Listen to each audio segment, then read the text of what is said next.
अगर आप इस कहानी को अकेले सुन रहे हैं तो जरा पीछे देखिए, शायद कोई आपको भी देख रहा हो। नमस्कार दोस्तों, स्वागत है आपका कहानी टेलिंग हॉरर में। आज हम शुरू करने जा रहे हैं एक ऐसी कहानी जो न सिर्फ डराएगी बल्कि आपके जहन में घर बना लेगी। ये है तिलिस्मी हवेली का रहस्य, एक हवेली जो अपने अंदर सदियों पुराना श्राप छुपाए हुए है। तो लाइट बंद कर लीजिए और कान खोलकर सुनिए, क्योंकि ये कहानी आपको नींद में नहीं, जागते हुए डराएगी।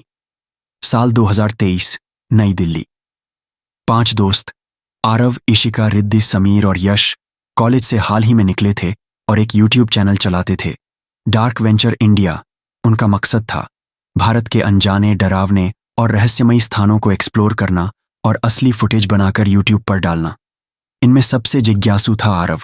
उसकी नज़र एक रेडिट पोस्ट पर पड़ी जिसमें लिखा था, हिमाचल के एक दुर्गम इलाके में एक हवेली है जो 200 साल पुरानी है। उसे तिलिस्मी हवेली कहते हैं। कोई वहां एक रात भी नहीं रुक पाया। आखिरी बार जो लोग वहां गए थे वो वापस ही नहीं आए।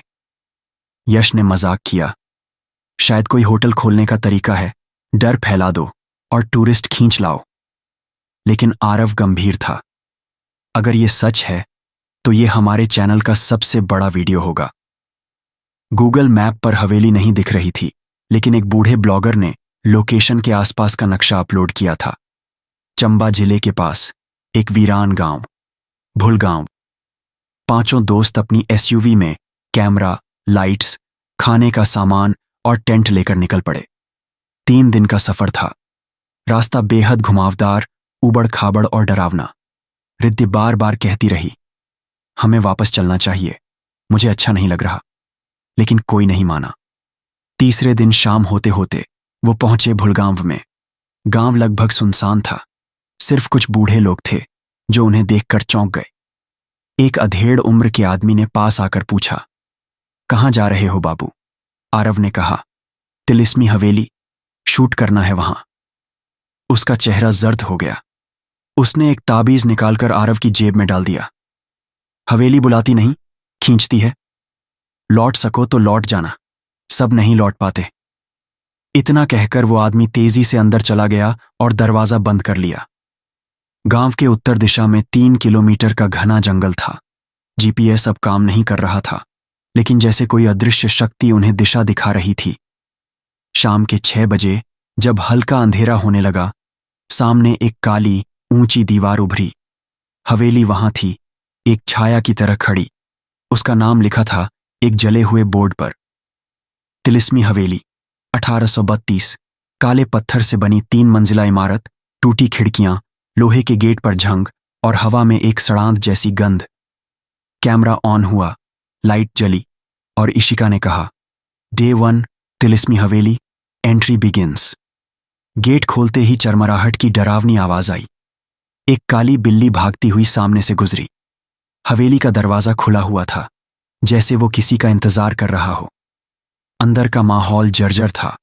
टूटी हुई सीढ़ियां, जले हुए पर्दे, दीवारों पर पुराने तेल के चित्र जिनमें राजा रानी नहीं बल्कि साधु और शवदाह की तस्वीरें थीं। एक कमरे में घुसते ही समीर बोला, यहां हवा भी नहीं है, लेकिन कुछ सांसें ले रहा है। कुछ तो है यहां। रात के 10 बजे उन्होंने अपने तंबू हवेली के अंदर ही एक साफ जगह पर लगाया। कैमरा लाइट्स बंद कर दी गईं, लेकिन हवेली के बीचों बीच एक लाल रोशनी की झलक दिखाई दी। यश ने कहा, शायद कोई प्राचीन लैंप होगा। वो सब उस रोशनी की तरफ बढ़े। वो एक कमरा था जिस पर लिखा था, अंदर आओ पर वापस मत जाना। जैसे ही आरव ने दरवाजा खोला, एक जोरदार झोंका आया और लाइट अपने आप जली। अंदर सिर्फ एक पुराना झूला था और उसके पास एक डायरी पड़ी थी। डायरी की पहली पंक्तियां। आरव ने धीरे धीरे पढ़ना शुरू किया। 28 जून 1875। आज वो फिर आई थी। उसके बाल खून से लथपथ थे। उसने कहा, मैं तेरा इंतजार कर रही हूं। मैंने दरवाजा बंद कर लिया, पर वो आईने में आ गई। अब मैं नहीं बच सकता। सभी सन्न हो गए। और तभी हवेली की ऊपरी मंजिल से किसी लड़की की हंसी सुनाई दी। ही, तुम आ गए, अब खेल शुरू होगा। समीर ने चिल्लाया, हम यहां क्यों आए थे यार? ये सब असली है। वो भागता हुआ बाहर की ओर दौड़ा, लेकिन जैसे ही गेट के पास पहुंचा, गेट अपने आप बंद हो गया। बिजली कड़कने लगी। हवेली की छत पर कोई सफेद साया घूम रहा था। आरव कैमरा उठाता है और रिकॉर्ड करने लगता है, लेकिन स्क्रीन में सिर्फ काली धुंध दिखती है। और फिर कैमरे का लेंस खुद ब खुद क्रैक हो जाता है। तिलिस्म शुरू हो चुका था। आईना कभी झूठ नहीं बोलता, लेकिन जो दिखाए वो तुम्हारा ना हो तो क्या करोगे? सुबह के 5 बजे हवेली की दीवारों से ओस टपक रही थी, लेकिन हवा में वो डर अब भी ठहरा हुआ था। समीर, जो रात को भागने की कोशिश कर रहा था, अब चुप था। उसकी आंखें लाल थीं और वह किसी को बिना देखे बस एक कोने में बैठा था। ईशिका ने धीरे से पूछा, क्या हुआ था रात को समीर? तुमने क्या देखा? लेकिन समीर बस यही कह सका, वो आईने में थी, वो मुझे देख रही थी और मैं खुद को नहीं देख सका। आरव ने फैसला किया कि दिन के उजाले में ऊपर के कमरों की जांच की जाए। पांचों एक साथ हवेली की पश्चिमी दिशा की ओर बढ़े। इस गलियारे में एक भारी दरवाजा था, जिस पर अजीब सी शिलालेख खुदी थी। जो स्वयं को देखना चाहे वो भीतर आए। दरवाजा लकड़ी का था, मगर बेहद ठंडा, जैसे उसे छूते ही आपकी उंगलियों की गर्मी सोख ली जाए। यश ने मजाक किया, लगता है यहां कोई स्पा नहीं, आत्मा स्नान करती है। लेकिन जब दरवाजा खुला, हंसी गायब हो गई। ये एक बड़ा हॉलनुमा कमरा था। चारों दीवारें ऊपर से नीचे तक सिर्फ आईनों से ढकी थीं। कुछ धुंधले, कुछ चटके हुए, कुछ ऐसे जैसे हाल ही में साफ किए गए हों। बीच में एक पुरानी मेज थी, जिस पर रखी थी वही डायरी, अब और खुली। इशिका ने धीमे स्वर में कहा, यह डायरी यहां कैसे आई? हमने तो नीचे छोड़ी थी। आरव ने कहा, कोई खेल रहा है हमसे। आरव ने पढ़ना शुरू किया। 3 जुलाई 1895 आईनों वाला कमरा खोल दिया गया है। हर आईना एक आत्मा का द्वार है। जो भी उसमें झांकेगा उसे वो चेहरा दिखेगा जो उसका है ही नहीं। पर असली खतरा तब शुरू होता है जब आईना आपकी जगह लेना चाहे। समीर जोर से चिल्लाया। मैंने कहा था, वो आईना मुझसे बात कर रहा था। उसने कहा, तुम अब मुझ में हो और मैं तुम में। रिद्धि एक कोने में लगे आईने के पास खड़ी हुई। उसने देखा, उसमें उसकी ही परछाई थी, लेकिन आंखें काली थीं, बिना पुतलियों के। और तभी आईना हिलने लगा। रिद्धि डर कर पीछे हटी, लेकिन अब उस आईने में वो खुद नहीं दिख रही थी। दिख रही थी एक औरत सफेद साड़ी में, जिसके बाल आंखों तक झूल रहे थे। उसके होंठ हिल रहे थे, लेकिन आवाज नहीं आ रही थी। आरव लाइट लेकर आगे बढ़ा, और जैसे ही उसने झूम इन किया, उस औरत ने अचानक आईने के अंदर से हाथ बाहर निकाला। पूरी टीम चीख पड़ी। अब सारे आईने हल्के हल्के कांपने लगे। ऐसा लग रहा था जैसे कोई उनमें से निकलने की कोशिश कर रहा हो।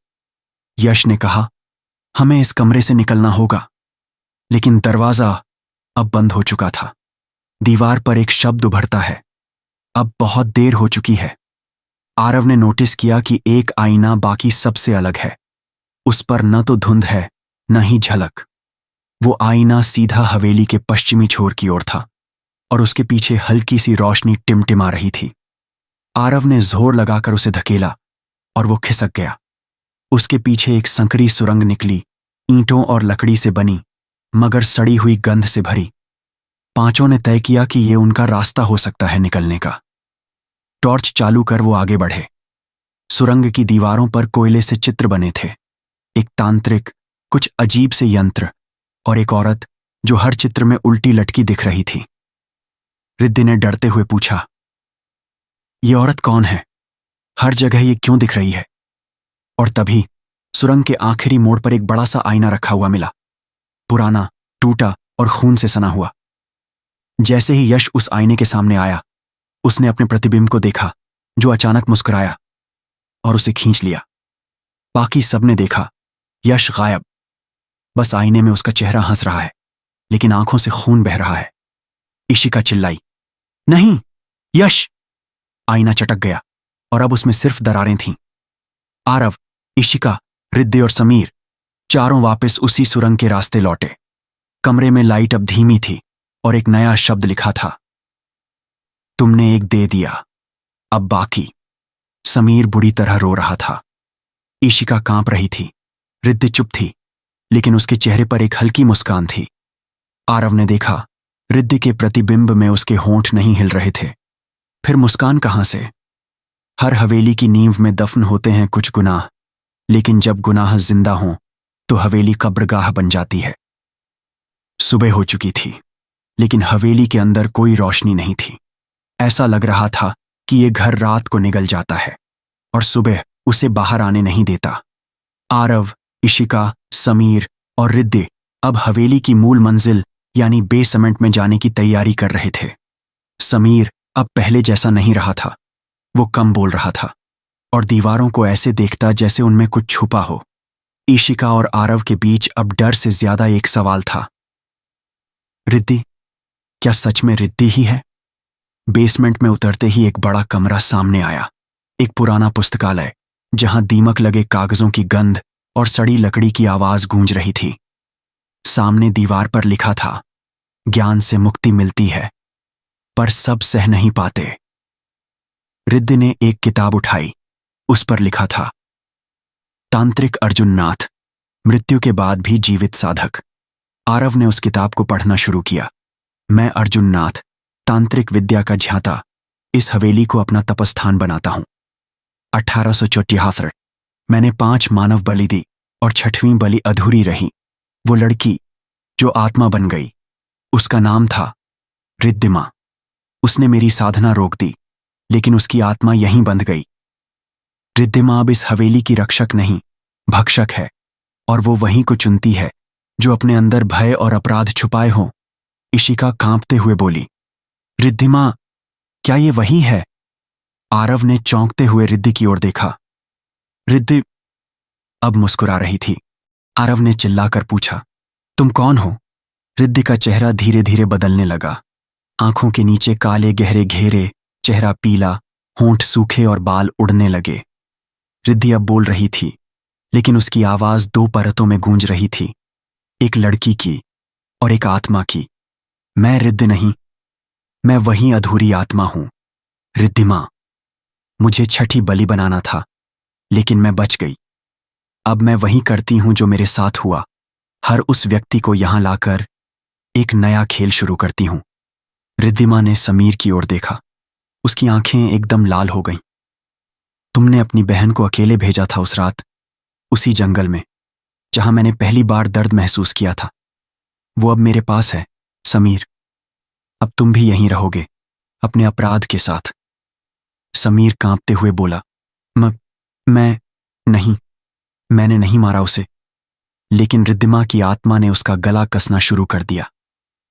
आरव ने हिम्मत दिखाते हुए एक पुरानी त्रिशूलनुमा वस्तु दीवार से उठाई और जोर से हवा में घुमाई। एक रोशनी फूटी और रिद्धिमा की आत्मा गायब हो गई। लेकिन समीर अब बेहोश था। दीवार पर एक चित्र उभरा, एक यंत्र जिसमें 5 त्रिकोण और एक केंद्र बिंदु था। नीचे लिखा था, जब 5 की आत्माएं मिलेंगी तभी द्वार खुलेगा, पर एक झूठा हो तो बाकी 4 मरेंगे।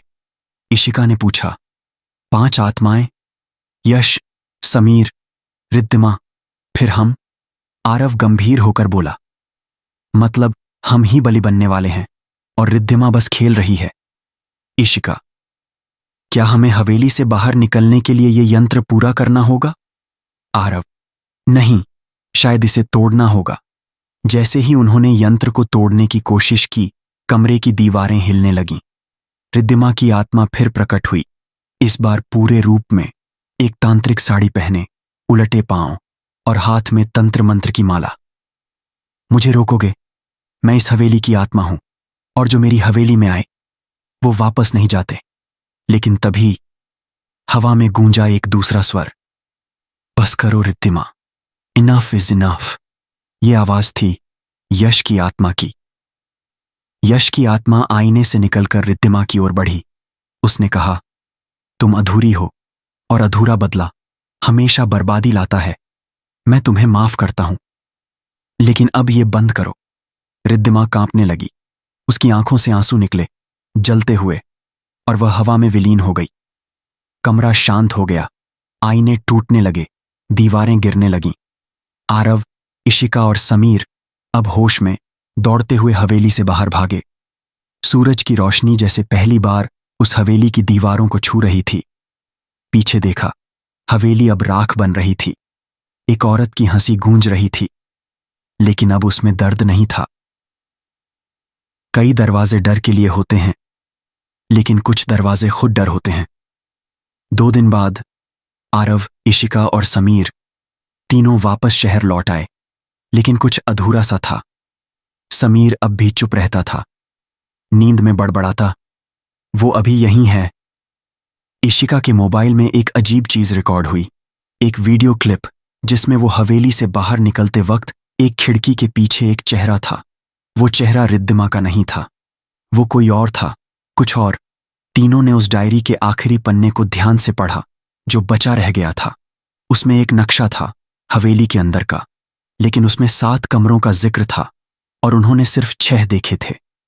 आरव ने नोट किया, नक्शे के सबसे नीचे एक छोटा सा कोना था जहां लिखा था, सप्तम द्वार केवल रक्त के माध्यम से खुलता है। इशिका ने कहा, मतलब हवेली का 7वां दरवाजा अब भी खुला नहीं और शायद असली रहस्य वहीं है।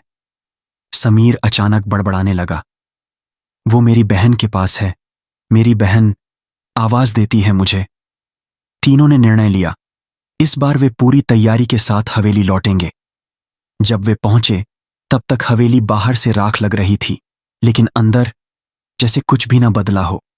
आरव ने कहा, यह जगह समय से बाहर है, ये जिंदा है। जैसे ही उन्होंने अंदर कदम रखा, हवेली के मुख्य हॉल की दीवारों पर खून से लिखा था, अब तुम अंत के करीब हो। नक्शे के अनुसार सप्तम दरवाजा बेसमेंट के सबसे निचले हिस्से में था, एक लोहे की दीवार के पीछे। वहां कोई दरवाजा नहीं था, बस एक दीवार जिसके बीचों बीच एक खोपड़ी के आकार का निशान था। नीचे लिखा था, जिसने खोया हो वही खोले। समीर ने कहा, मेरी बहन, उसने जान गंवाई, मैं खो चुका हूं। उसने ब्लेड से अपनी उंगली काटकर दीवार पर उस निशान पर खून लगाया। दीवार कांपी और एक छुपा हुआ दरवाजा खुल गया। इस कमरे में घुसते ही घड़ी की सुइयां रुक गईं, मोबाइल बंद, सांसें भारी। यहां हवा नहीं थी, बस सन्नाटा। कमरे के बीचों बीच था एक पत्थर का गोल मंच जिसके चारों तरफ तांत्रिक चिन्ह बने थे। 4 कोनों में तेजाब से जले हुए 4 शव और बीच में एक लड़की बैठी थी, समीर की बहन श्रद्धा। लेकिन उसकी आंखें बंद थीं, हाथ बंधे हुए, सिर नीचे झुका। इशिका ने धीरे से कहा, समीर, ये वही है ना? समीर आगे बढ़ा, श्रद्धा उठो, मैं आ गया। जैसे ही उसने उसका हाथ पकड़ा, श्रद्धा की आंखें खुल गईं, लेकिन उनमें कोई पुतली नहीं थी, सिर्फ सफेदी। उसने चीखते हुए कहा, क्यों आया है? तुझे मैंने नहीं बुलाया। उसने बुलाया है। कमरे की दीवारें हिलने लगीं। एक तेज आवाज आई, गहराई से, जैसे पृथ्वी के अंदर से, मैं बलिनाथ हूं, अर्जुननाथ का गुरु। रिद्धिमा एक खिलौना थी, मैं असली मालिक हूं इस हवेली का। अब सप्तम बलि का समय आ गया है। मंच पर एक विशाल छाया प्रकट हुई, अधजला चेहरा, 3 आंखें, लंबी जीभ और रेत की तरह झड़ता शरीर। समीर, तुमने दरवाजा खोला, अब तुम बंद करोगे अपने प्राणों से। बलिनाथ जैसे ही समीर की ओर बढ़ा, आरव सामने आ गया। उसने उस तांत्रिक यंत्र को जो पहली बार उन्होंने देखा था, याद करके जमीन पर दोहराया, ओम ह्रीं क्लीं रिद्धिमाय नमः। शक्ति जो अधूरी है उसे पूर्ण करो। एक प्रकाश फूटा और बलिनाथ चीखने लगा, लेकिन वो प्रकाश आरव के शरीर से निकल रहा था। इशिका रो पड़ी, आरव नहीं। आरव मुस्कुराया, किसी को तो दरवाजा बंद करना था, और उसकी आत्मा मंच में समा गई बलिनाथ के साथ। कमरा कांपता रहा, फिर शांत हो गया। समीर और श्रद्धा दोनों बेहोश पड़े थे। इशिका उठी। मंच अब पत्थर नहीं, राख बन चुका था। दरवाजा बंद हो चुका था। आरव चला गया, लेकिन हवेली की आत्मा अब भी पूरी तरह मरी नहीं। सप्तम दरवाजा बंद हुआ, मगर एक और कमरा खुल चुका है, वो जो सिर्फ सपनों में आता है। कुछ दरवाजे जिंदगी में खुलते हैं, कुछ मौत के बाद, पर सबसे खतरनाक वो होते हैं जो सपनों में खुलते हैं और कभी बंद नहीं होते। श्रद्धा को लेकर इशिका और समीर वापस शहर के अस्पताल आए। श्रद्धा बेसुध थी, उसकी आंखें खुली थीं, लेकिन वो किसी खाली जगह को घूर रही थी। डॉक्टरों ने कहा, उसका दिमाग किसी स्लीप स्टेट हेलुसिनेशन में है, जैसे कोई गहरी नींद में सपना देख रही हो। लेकिन जागते हुए इशिका ने धीरे से पूछा, क्या वो सपनों में फंसी हुई है? डॉक्टर चुप रहा। अस्पताल के सीसीटीवी फुटेज में कुछ अजीब रिकॉर्ड हुआ। रोज ठीक 3:03 AM पर श्रद्धा की आंखों से आंसू गिरते थे और उसके सिरहाने एक धुंधली छाया दिखती थी। एक रात समीर खुद वहीं सो गया। आधी रात को आंख खुली तो उसने देखा आरव उसके सामने खड़ा था, लेकिन वो कुछ अलग लग रहा था। उसकी आंखें काली, चेहरे पर शांति नहीं, सुनापन था। आरव बोला, मुझे बंद कर दिया, मगर मैं खुद को नहीं रोक पाया। दरवाजा अब बंद नहीं रहा, श्रद्धा के सपनों से खुल गया है। अगले दिन इशिका और समीर ने श्रद्धा के सिर पर EEG डिवाइस लगाकर उसका सपना रिकॉर्ड करने की कोशिश की।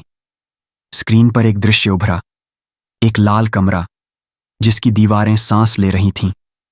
कमरे के बीचों बीच एक लड़की खड़ी थी, श्रद्धा, और उसके सामने एक दर्पण जिसके अंदर से आवाज आई, श्रद्धा, दरवाजा खुला है, अब तुझे अंदर आना है, तेरी बलि अधूरी है। फिर दर्पण में आरव दिखा, मगर उसके पीछे खड़ा था बलीनाथ। श्रद्धा चीख उठी, उसकी नब्ज बढ़ने लगी, हॉस्पिटल के मॉनिटर बंद होने लगे। समीर बोला, अगर हम उसे नींद से बाहर नहीं लाएंगे वो मर जाएगी। इशिका ने फैसला लिया, हमें उस सपने में घुसना होगा। डॉक्टर चौधरी ने एक आखिरी उपाय बताया। एक नई एक्सपेरिमेंटल तकनीक है, लूसिड न्यूरल ड्रिप, जिससे हम दो लोगों के ब्रेन वेव्स को जोड़ सकते हैं। तुम दोनों को एक ही नींद में भेजा जा सकता है, उसी सपने में। इशिका और समीर तैयार हो गए। दोनों को इंजेक्शन लगाया गया। धीरे धीरे सब धुंधला होने लगा। जब आंख खुली वे एक पुराने मंदिर के खंडहर में खड़े थे। चारों ओर अजीब गूंज और आसमान नीला नहीं, काला था। श्रद्धा कुछ दूर खड़ी थी, मगर अब वह लड़की जैसी नहीं लग रही थी। उसके चेहरे पर एक अजीब ठहराव और नजरें खाली, और उसके पीछे खुला हुआ सपनों का कमरा। उसके द्वार पर लिखा था, तुम्हारे सपनों में जो डर सबसे पुराना है, अब उसका वास यही है। जैसे ही समीर और इशिका ने कमरे में प्रवेश किया, हर दीवार पर अलग अलग दृश्य बनने लगे। समीर की दीवार, उसकी बहन का जंगल में अकेला जाना और एक डरावना चीख। इशिका की दीवार, बचपन में पानी में डूबती उसकी मां और उसका खुद को दोषी मानना एक तीसरी दीवार। आरव अपनी मां की आत्महत्या की याद के सामने सिर झुकाए खड़ा। ये सपना नहीं, ये मन का नरक है।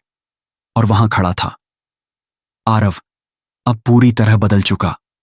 अब आरव की आत्मा पूरी तरह स्वप्नात्मा बन चुकी थी। एक ऐसी आत्मा जो सिर्फ दूसरों के डर में जिंदा रह सकती है। उसने कहा, तुमने मुझे सपनों में बंद किया, अब मैं यहीं राज करूंगा। श्रद्धा मेरे द्वार की चाबी है और तुम दोनों उसके पहरेदार। इशिका ने रोते हुए कहा, तुम आरव नहीं हो। आरव चिल्लाया, मैं अब सिर्फ वो हूं जो बाकी सबने छुपाया, अपना सबसे पुराना डर। लेकिन तभी श्रद्धा, जिसकी आंखें पहले सफेद थीं, अचानक चमकने लगीं। उसने कहा, मैं सिर्फ एक शिकार नहीं, मैं वो हूं जो इस सपने का अंत कर सकती है। उसने अपने हाथ आगे बढ़ाए और दर्पण की तरफ इशारा किया। दर्पण टूट गया। आरव की आत्मा कांपने लगी। तुम बलिदान हो। तुम कैसे? नहीं, मैं बलिदान नहीं, मैं बंद दरवाजे की चाबी हूं, लेकिन अब मैं ही दरवाजा भी हूं।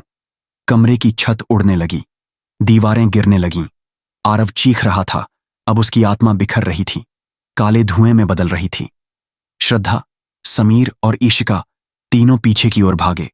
एक अंतिम शोर हुआ और सब शांत हो गया। तीनों की आंख खुली। डॉक्टर भागते हुए आए। EEG पूरी तरह सामान्य है, श्रद्धा जाग गई है। श्रद्धा मुस्कुराई। अब उसकी आंखों में चमक थी। दर्द नहीं, डर नहीं, शांति। हवेली अब भी खड़ी है, लेकिन अब उसका रंग फीका है। उसका गेट जंग खा चुका है और दरवाजे पर कोई नाम नहीं लिखा, बस एक लकीर खून की। जो अंदर जाती है। सपनों का कमरा बंद हुआ, पर क्या हवेली सच में खत्म हो गई, या बस एक और आत्मा अब नए मेहमान का इंतजार कर रही है? कुछ डर वक्त के साथ मिटते नहीं, बल्कि समय के साथ एक वंश पर उतरते हैं, और जब कोई दरवाजा बंद होता है, कोई दूसरा खुल जाता है। कुछ हफ्ते बीत गए। श्रद्धा अब पहले जैसी हो गई थी। इशिका और समीर ने अपना नया जीवन शुरू किया। एक दिन इशिका को आरव की किताबों के बॉक्स से एक पुरानी किताब मिली। नाम था वंशवेला, तिलिस्मी हवेली की रचना और श्राप। इस किताब में एक जगह लिखा था, जिसने सप्तम दरवाजा बंद किया वो ही अगला रक्षक बनेगा। हवेली खत्म नहीं होती, वो बस रुक जाती है, अगली पीढ़ी के इंतजार में। इस किताब में हवेली का असल इतिहास लिखा था। 1782 एक तांत्रिक अर्जुन नाथ ने इस जगह को चुना जहां 7 पापों की शक्ति केंद्रित थी। 1785 हवेली बनाई गई। इसमें 7 रहस्यमयी कमरे थे। हर कमरे का संबंध एक अधूरी आत्मा से था। 1790 बलिनाथ ने अर्जुननाथ को मारकर खुद हवेली का स्वामी बनने की कोशिश की, लेकिन उसकी आत्मा सप्तम कक्ष में बंद कर दी गई।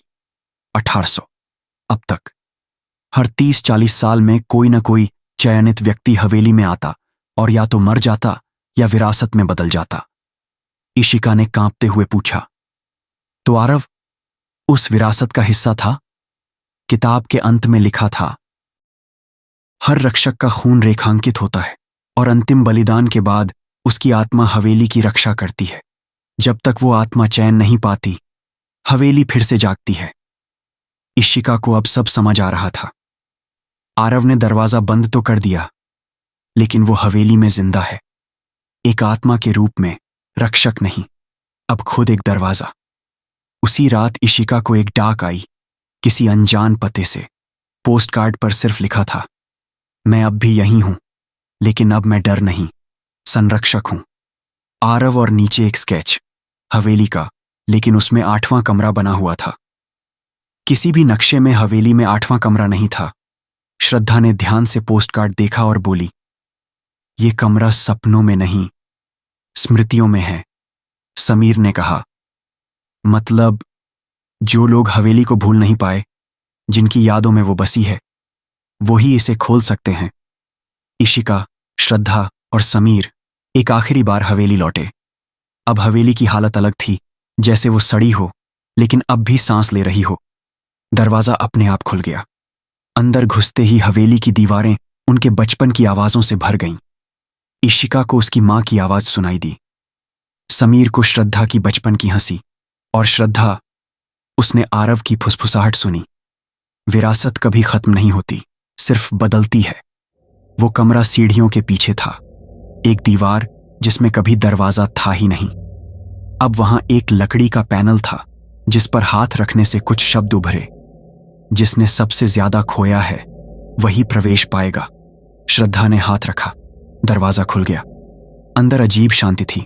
कमरे के बीचों बीच एक आग जलती हुई कटोरी थी, धुआं गोल गोल घूमता।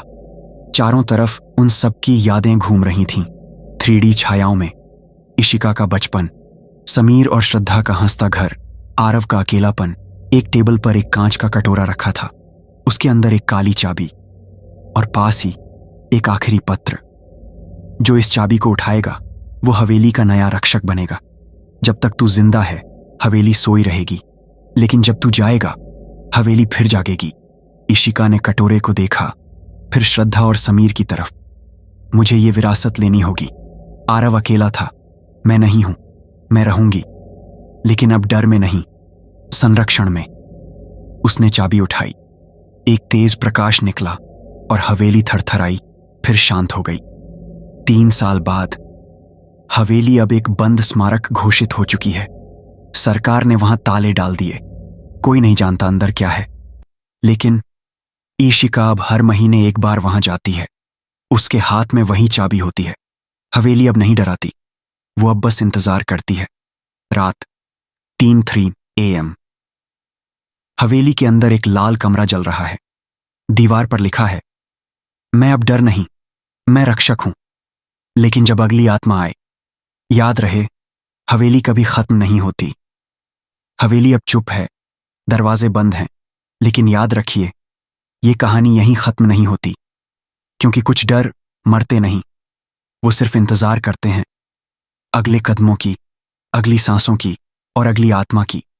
अगर आप भी कभी उस हवेली के पास से गुजरें तो एक बार पीछे जरूर देखिएगा, कहीं कोई देख तो नहीं रहा। मिलते हैं अगली कहानी में, कहानी टेलिंग पर। तब तक के लिए डरते रहिएगा।